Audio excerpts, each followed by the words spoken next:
Hello everyone, welcome to my channel. My name is The Casual Cat Dad, as I am a casual gamer and a cat dad.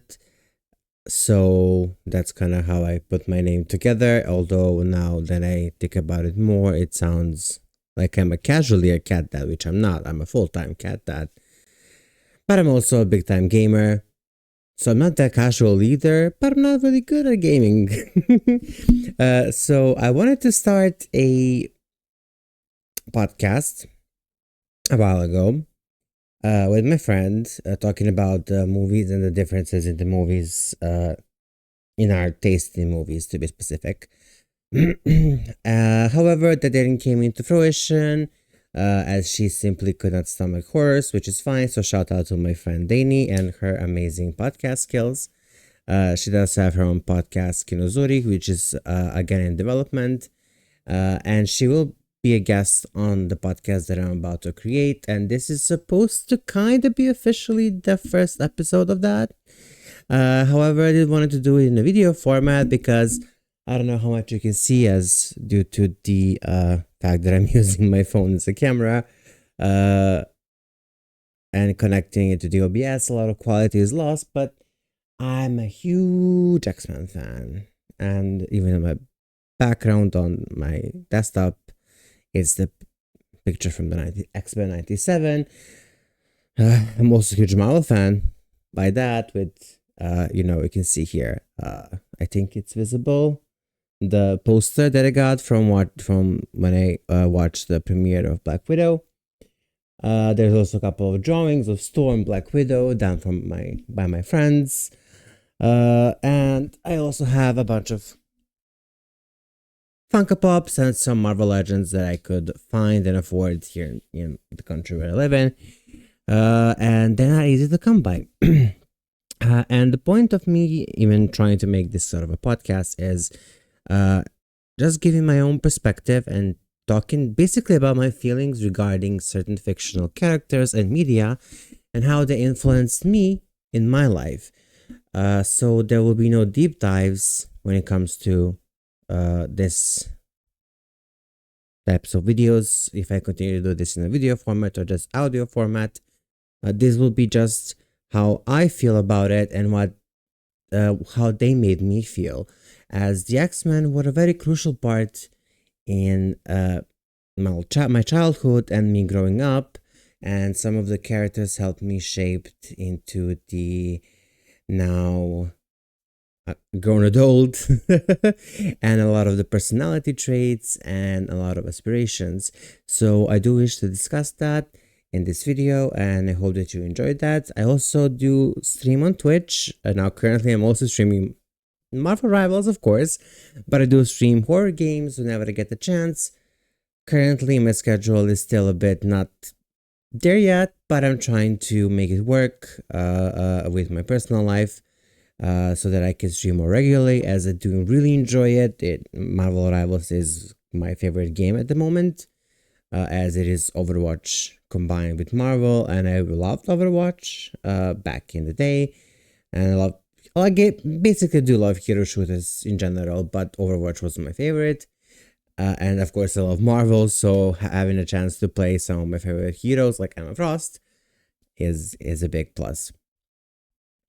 So in this today video slash podcast, what I want to discuss is how big of an impact and how important the representation is, and how big of an impact the X-Men had on me growing up, and why I think the representation in the multimedia.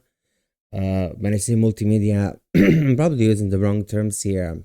I apologize, I'm not knowledgeable enough. But when I say multimedia, I mean mass produced or mainstream media, and how representation really does matter. Because growing up, when I was just a young gay kid, there was not a lot of representation that was available to me that I could find myself in. We had, I think, Will and Grace, which I didn't like that show. Honestly, I mean, I forgot the name of the guy that was really stereotypically gay, but he was like funny. but I couldn't really see myself in him, to be honest. And I believe there was another show that had like a gay couple, specifically male gay couple, at the time of me growing up, but I don't really remember at the moment. So I didn't have a lot of representation growing up when it comes to that regard. And of course, as almost any gay person or any person that's a bit different, I was bullied a lot in school. And that really, when I was a kid, of course, affected me. I was extremely shy comparing to what I am right now. Many people would not recognize me. I mean, of course, when you're a kid, you're small. And now I'm pretty huge. Not buffed. Sorry, just looking at still if the recording is still going. But I'm pretty big, chubby. But I've grown differently as a person. So do you want to talk about also aspirations? And by aspirations, I kind of use the word definitely pulled out from Sims, but aspiring to be a certain fictional characters, how they influence me in what I want to become as an adult, because that was also really an important topic. But the X-Men and every single thing in my life when it comes to my personality, my inner battles, X-Men were always some sort of a blanket for me, a safety net, and something that I would always come back to more than any other fictional media out there. Even though I still am a huge fan of Buffy the Vampire Slayer, Charmed, which I'm currently rewatching, and it's very cringy, but I like it still. I mean, it's a it's a funny show in a way, and has some really interesting acting, especially from Shannon Doherty, who sadly passed away. And when I was a kid, I hated her because she reminded me of my own older sister, and she was annoying to me then. But now I appreciate her more, and I think that she may be the best actress on that show, especially at the end of the third season when she was about to leave. Her acting was really, really good, in my opinion. So just going back to the X-Men is sort of something that I always went back to, because no matter what new show came out, what new fictional characters I would love, like for instance, I'm a huge fan also of, if you can probably see here, Wonder Woman as well. X-Men were always somewhere where I felt like comfortable, and the reason why is because they are a representation of minorities. They discuss the comics when I read them, the older I was, realizing that they talked about certain topics that were probably for the time not really discussed that much. So they were really progressive in my opinion, and they had very interesting characters, diverse characters, and I always thought that one day my X gene would kick in, kind of when I also thought that when I turned 16 I'll become the Vampire Slayer, but of course I didn't become Vampire Slayer. But I always hope that I will, get my X gene activated somehow and get really cool powers. But that didn't happen, sadly. But I still consider myself a mutant and proud, as in the fact that I am a gay man living in a world that's simply not meant for me and built for me. Even though we have made a lot of progress in the recent years, there has been a lot of setbacks as well. And that's why I think the representation, when it comes to especially superhero movies, is really needed. And I'm sad to see that the Marvel's current phase of movies where there is a representation, it's done poorly. Not the representation itself, but the movies are really bad, in my opinion. The only standout for me so far from the past couple of years, I haven't watched the Thunderbolts as of the recording, was Wakanda Forever, and the movie blew me away. It was a really good movie. I loved the whole experience, the whole feel and the homage to the actor. But everything else, It exists. I mean, love Thor and Thunder. I don't love, but Thor, Love and Thunder, I wanted to shut off. Like it was the first Marvel movie that I was like, I'm so bored, I can't even watch this. And I love Natalie Portman. I think she's an amazing actress, and seeing that they do nothing about it. But I'm going off a tangent here, and because of my notes are on my phone, and which I'm using to record, so I'm gonna go back to what I wanted to discuss, which is the X-Men and how much of an importance they were to me.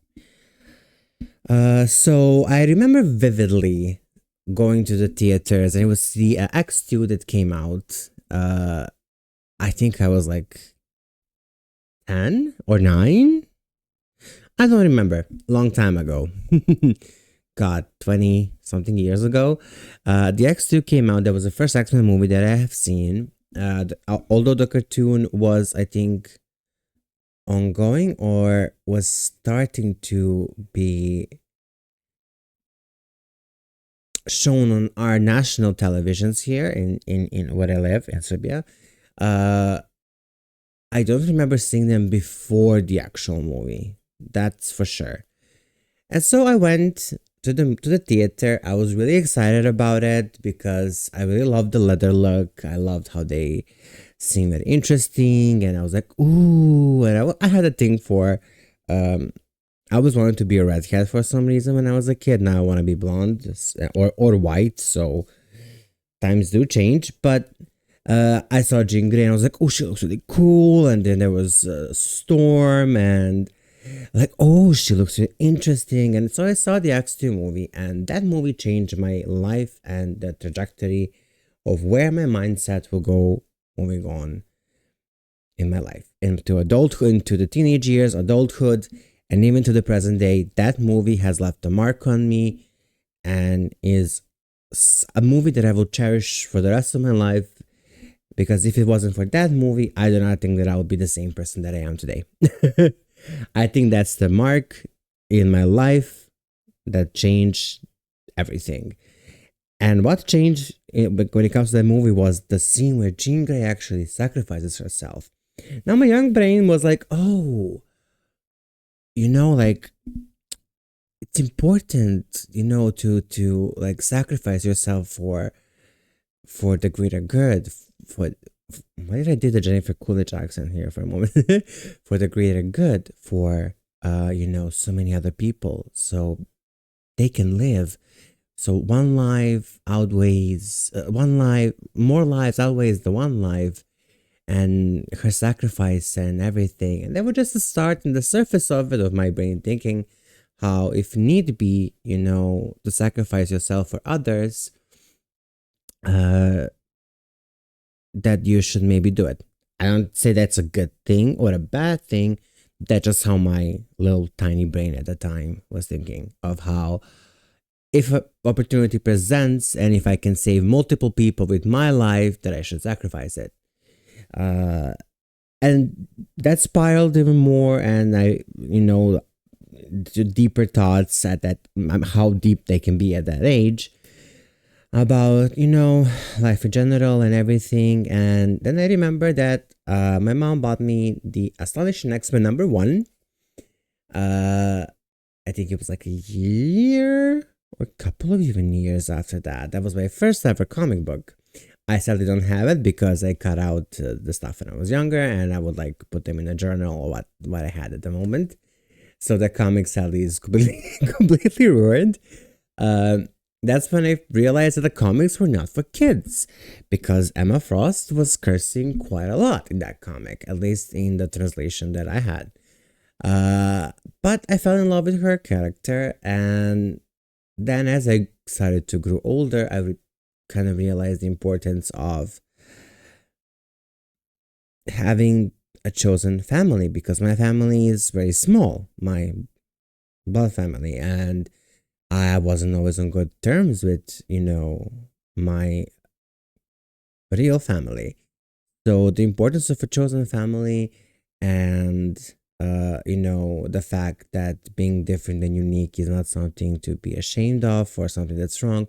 And even some mental health issues, how they kind of show them in the X-Men comics, at least how I saw it, and that was also really crucial in my healing, and getting to my diagnosis and everything when it comes to depression.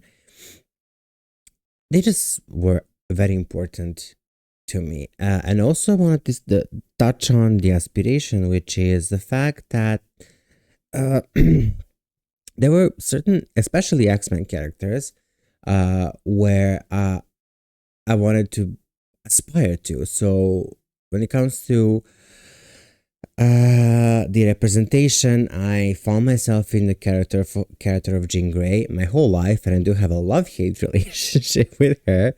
But I always aspired to be more of a Storm or an Emma Frost in my life. Especially when it comes to like work life, I want to be definitely Emma Frost, but I'm not, definitely not. Uh, but I do want to be this like sort of apparently presence in my friend group, and I think I am. I hope I am, and someone that they can rely on, just like Storm is, who is kind of always there for her friends, and she's this sort of a presence that is always felt, and to me, maybe one of the best X-Men characters ever, because even though she's badly written, she's good, and her presence is always felt in every comic she's in, even though she just has like one line or doesn't have a line at all. Sometimes you can kind of sense that she's there as sort of a safety net for everyone. I don't know. That's how I feel personally about her. That was the time when I kind of got to, whenever I was reading the Astonishing X-Men, is sort of also the time when I was discovering the fact that I am, a gay kid, and everything is, against me. Kids were hating me. And so I found myself confident into it. Now, at that time, I remember that the internet was not that good. It was, so it should be able to dial up, definitely still. And I remember going to the internet cafe to read about my favorite X-Men. And then when I got, internet at home, because I couldn't get a lot of comics, there was only, I think, Astonishing X-Men was sold for a couple of issues, then it stopped as the movie craze kind of died down. There was the Ultimate X-Men, which had like the Ultimate X-Men on one side, and I remember Spider-Man on the other side. And I have bought a lot of them because they were fairly cheap at the time. And I would read them. I didn't read the Spider-Man side, I have to say. I was never a fan of him, even though I was a fan of the movies. But I would digest the X-Men side, and I loved that. And I remember that I decorated like some of my school stuff with the cutouts from the X-Men comics in high school. As I was reading the Ultimate X-Men, and I was reading online on Wikipedia, and I remember there was this Ultimate Uncanny X-Men.net, I think it was the website, which had like the biography and all the costumes and throughout the years and everything, and what the powers they are. And so I would read it, and it always gave me sort of a comfort of, not, I don't want to say feeling seen, but it enforced the fact that, I am who I am, and I cannot change that, nor should I, because I am not doing anything wrong. I love pink. I love dolls. I love, girly stuff at the time. So, just talking about my high school years, there's nothing wrong with me. I'm just like that. I'm not doing anything wrong to anyone. I'm not hurting anyone, but just being me.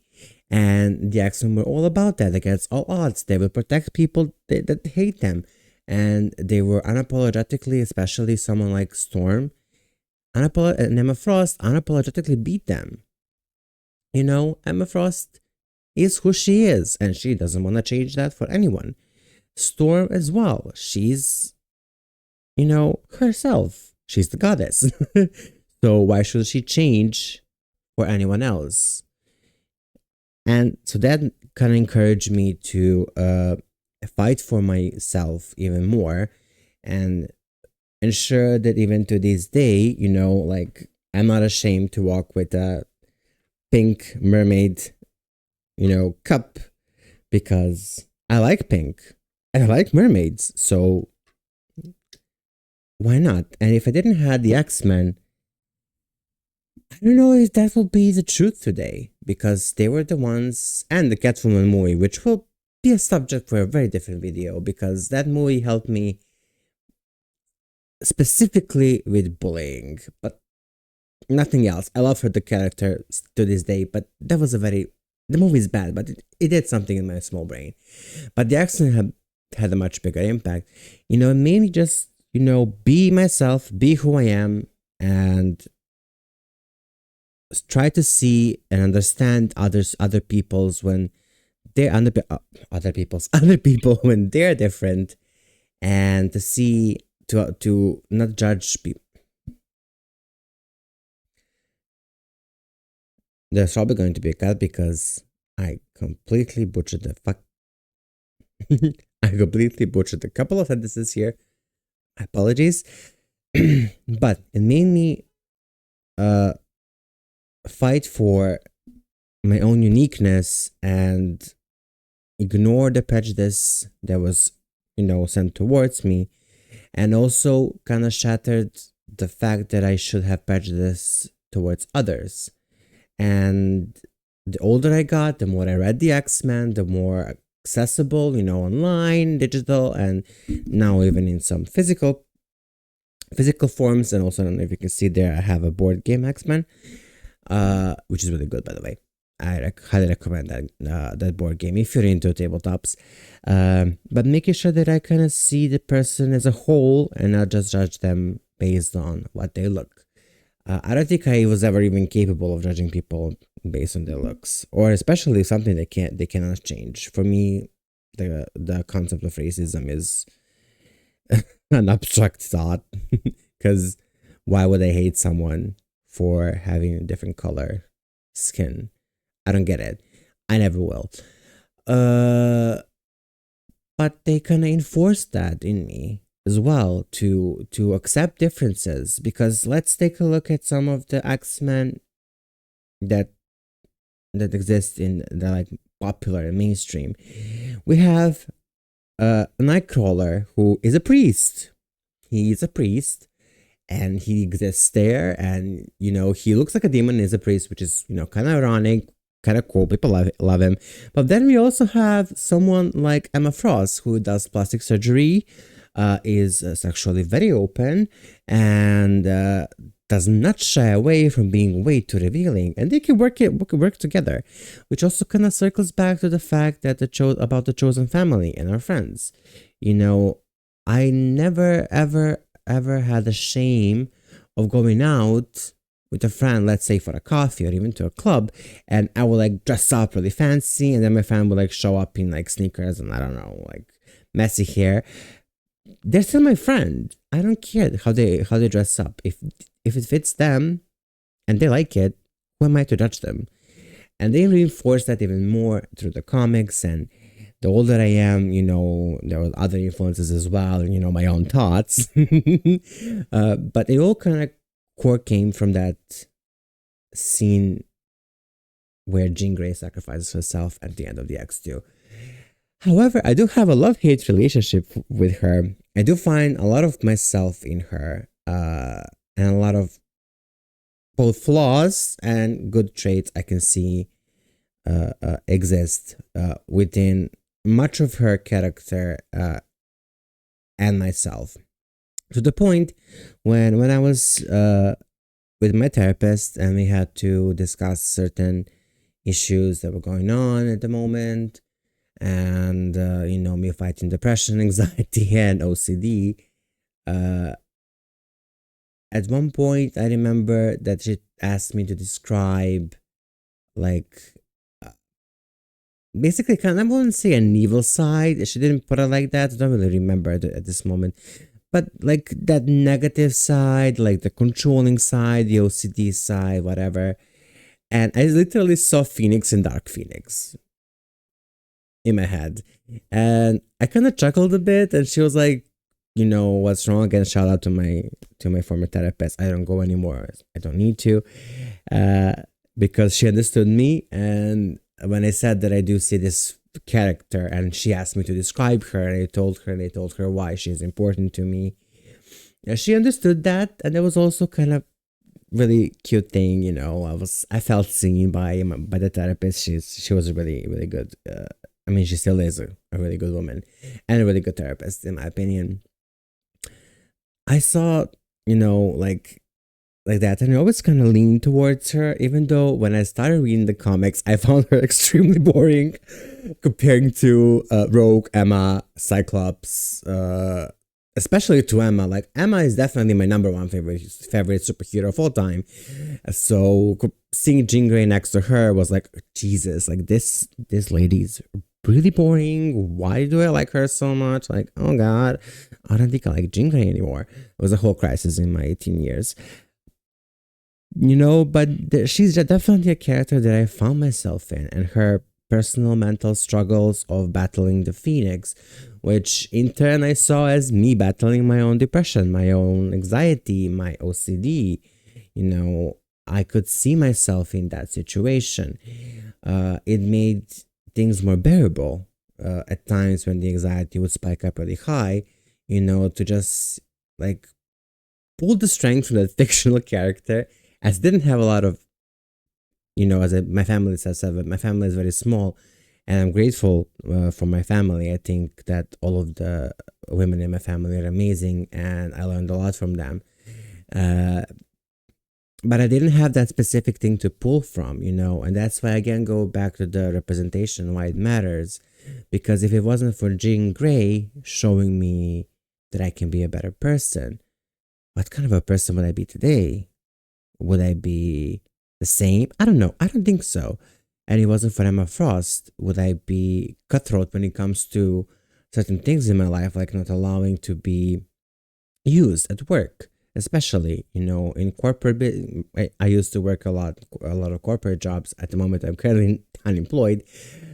But her story and her origin comics actually kind of taught me in a way, like that you have to kind of fight sometimes a bit more cutthroat and not be as gentle as I always was. I grew up as a very gentle kid, very sensitive, very emotional.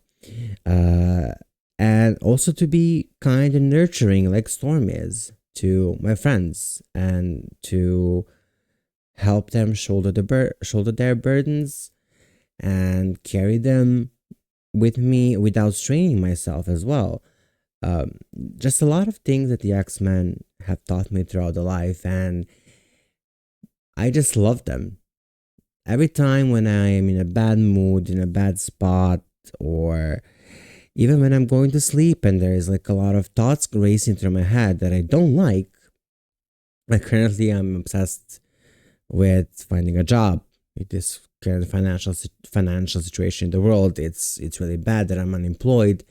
And so when I go to sleep, I start to worry, and I like to imagine a Jean Grey breaking the glass and then just closing it with her telekinesis and flying off. And it actually helps me stop my thoughts from racing and going crazy, and I can actually fall asleep. Normally without overthinking before bed, which is a really annoying thing. And I think a lot of people have that issue, but it just generally just annoying. Like, why don't you make me overthink during the day? I don't know. Like, why is it when I need rest, when I need sleep? And I like to imagine that, like that scene of her like breaking the glass, flying, closing the glass, like with her telekinesis, like fixing it in an instant. And it helps. It helps. I don't know how. I don't know why. I'm not a psychologist. As I said, this is my pure thoughts and pure emotions. This is not really scripted. I had just a few lines that I like wanted to address, but like aspirations and importance of representation. But besides that, this is just me discussing like why the X-Men are so important to me in my life. Another thing that I wanted to also talk about when it comes to the X-Men and their importance uh, is the fact of seeing, not really just seeing good in bad people, um, but more so understanding the troubles of the other person, even though they hurt you. You don't have to forgive them. Like there was recently a couple of years ago a comic. I don't remember what the issue was between the two, but another one of my favorite characters, Psylocke, she had a beef with Magneto. You don't have to, and she fought him. I think she even won at the end, which doesn't really matter to the story. But the thing is, Magneto is like the extreme version of fighting for LGBTQ rights, in my opinion, and of course for minorities. But he's that extreme version, which luckily we don't have in real life, at least not to my knowledge. We don't have someone who's that obsessed. But let's just say that there is someone like who shares your burdens. I'm not sure how to put it, so I hope my words don't get skewed here. Screwed, Jesus. But the importance of understanding someone who, even though does share your background, is not someone you like. Kind of like Charlie XCX and the Lord song, like Girl, It's Confusing, because not every gay person I'm gonna like, and that's fine. But also not every straight person I'm gonna hate, and even someone that has prejudices against gay people, I will not inherently hate them. Maybe pity them in a way, deep down inside, but I would try to consider, the good in people, but still have boundaries and stay away from them. Just like, let's say, the X-Men would stay away from the Magneto for the long time until the writers decide that he is good and bad. And Marvel has its own issues when it comes to comics, but they don't like kill him, but they just kind of keep tabs on him and like, okay, we're gonna keep tabs on you, like currently they do with the Apocalypse. Like, we don't trust you, but we gotta, you're allowed here, but you're welcome here, but we're gonna keep tabs on you. Like, we're gonna make sure that you don't do any sneaky shit around Krakoa. I mean, Krakoa doesn't exist anymore, but around our island, we're gonna make sure that you stay in your lane. And that's what I always liked also about the X-Men, is that there is always kind of that sort of line, and especially with better example, Rogue. When she came to the X-Men, she came as a villain, and then she asked for their help, and there was this whole debate: should she be allowed to enter the X-Men? They allowed Wolverine, didn't they? But at the same time, she was a villain, and so they were like, she had to earn her place. That's true, and she, I mean, is becoming. I think at the moment, I'm currently still reading the newer X-Men. I'm trying to catch up, but I think she's becoming the new leader of the X-Men, which is cool. I like it. I like Rogue. I think she's fun. But there was this like whole debate: should she be here? Should she not be here? And they were like, we are working for a better goal.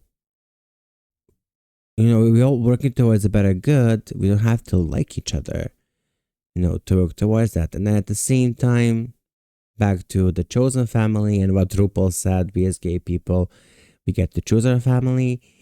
X-Men also taught me that I can consider someone a brother or a sister, a sibling, even though they're not blood related to me. And I have a friend who's like that. You have a couple actually friends who I do consider a family. And one of them kind of reminds me of Storm, personality-wise, not look-wise. Personality-wise, reminds me of Storm. She's very nurturing, very motherly, has an aura, like a presence to her. And as I said, I see myself a lot in Jean Grey's traits.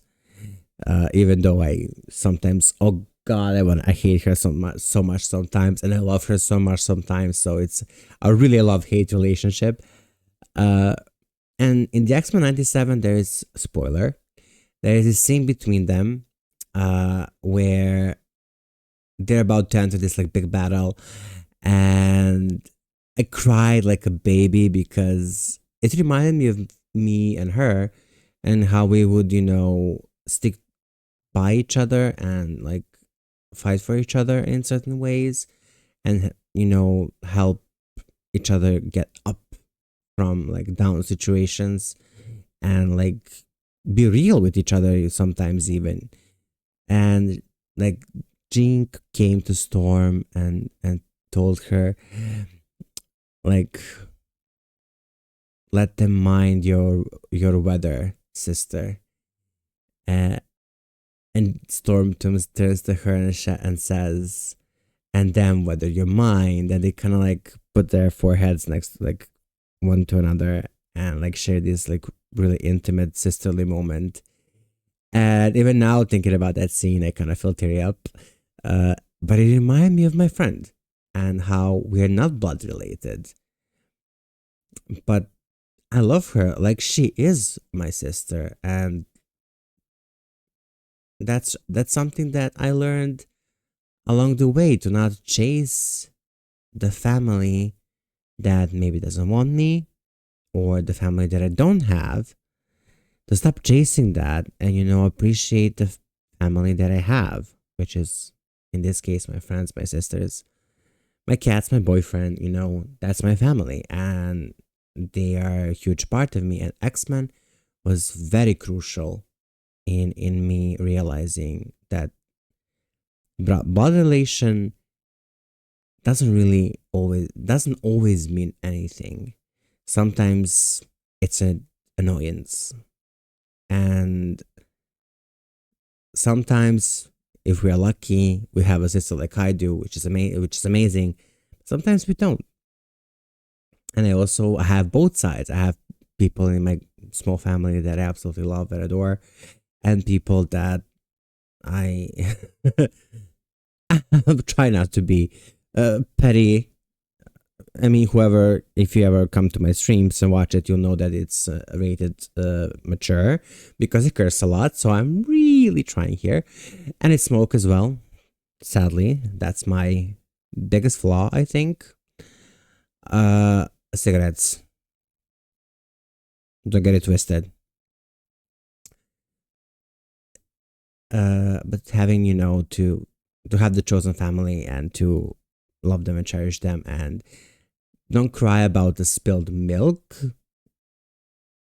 Whatever the saying goes, don't cry about the spilled milk. You have some leftover milk still, I guess. I don't know. Doesn't matter. I forgot what I wanted to say here. I was trying to be poetic, but I epically failed. And I kept turning around because, I do plan that other episodes have like my friends as guests, but this one is just me, so I am going on a tangent here at the moment. So I'll close up really quickly because I want to summarize again the importance of representation and how glad I am that the kids today have that I didn't have. Even though I did found it in the X-Men, I just hope that people will, when it comes to this big franchises like Marvel, like DC, like I don't know, whatever is currently trending, to